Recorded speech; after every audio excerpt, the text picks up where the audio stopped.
Tidak dikatakan seorang itu bertawakal kecuali terpenuhi dua rukun ini. Pertama, i'timadu qalbi. Hatinya bergantung kepada Allah Subhanahu wa taala. Tidak dikatakan orang itu bertawakal kepada Allah kalau hatinya tidak bergantung kepada Allah Subhanahu wa taala.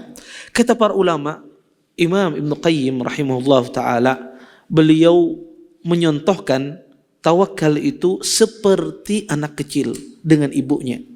Kalau Anda lihat, anak kecil itu kalau dia terpisah dengan ibunya atau dia jauh dari ibunya, maka dia gelisah. Ya, mungkin dia nangis, mungkin dia ngamuk, ya, atau setidaknya dia tidak tenang, cemas dia. Ketika ibunya jauh darinya, ketika anak kecil itu ditaruh ibunya, ya, di suatu tempat ditinggalkan ibunya, maka dia setidak-tidaknya minimal yang dia lakukan adalah cemas dia, gelisah dia karena tidak ada ibunya. Ya, ada yang nangis, ada yang lari, ya. Maka kata para ulama, ketika ibunya datang, ketika dia melihat ibunya, tenang dia. Dia menjadi tentram hatinya. Dan dia yakin, ya, bahwasanya ibunya, ya, akan menyayanginya, ibunya akan menjaganya.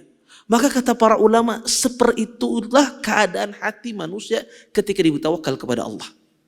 Seperti keadaan hati seorang anak kecil ketika dia bertemu dengan ibunya. Maka seperti itulah seharusnya keadaan hati manusia. Dan tentunya ini sekedar permisalan. Tentunya hati manusia lebih besar lagi, ya, kepada Allah Subhanahu wa taala. Maka Imam Ibn Qayyim permisalan yang sangat ajib. Beliau memisalkan tawakalnya manusia kepada Allah Subhanahu wa taala. Itu seperti kalau hati Anda tidak seperti ini, tidak seperti anak kecil semacam ini, kepada Allah Anda tidak tenang, hati Anda dengan Allah Subhanahu wa taala, maka tidak tawakal.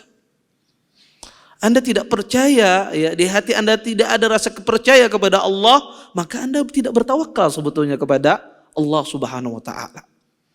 Kemudian kata para ulama, yang kedua, tawakal itu adalah melakukan sebab. Ya, melakukan sebab. Ya.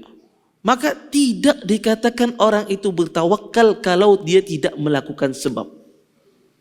Maka kalau seandainya dia yakin hanya sama Allah Subhanahu wa taala, kemudian tidak melakukan sebab, maka ini bukan tawakal. Kata para ulama, lakukan sebab, setelah itu tinggalkan keterkaitan hati Anda dengan sebab. Setelah Anda, kata para ulama, makanya perkataan yang sangat indah kata Ibnu Hajar, arti melakukan sebab dalam tawakal adalah seseorang melakukan sebab. Kalau sudah dia melakukan sebab untuk mendapatkan sesuatu, sudah jangan pedulikan lagi, ya, apakah berhasil atau tidak berhasil, kembalikan langsung kepada Allah Subhanahu wa taala. Saya kasih contoh. Ketika Anda ingin mencari rezeki, ya, ketika Anda mencari rezeki, Anda melakukan sebab. Anda melamar pekerjaan, ya, mengirim berkas, ya, ke sebuah lembaga, ke perusahaan, ya, atau ke institusi tertentu, ya. Ini sebab yang Anda lakukan.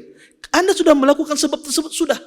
Jangan terpaut hati Anda dengan pekerjaan tersebut. Setelah itu kaitkan hati Anda dengan Allah Subhanahu wa taala. Inilah yang benar di dalam masalah tawakal.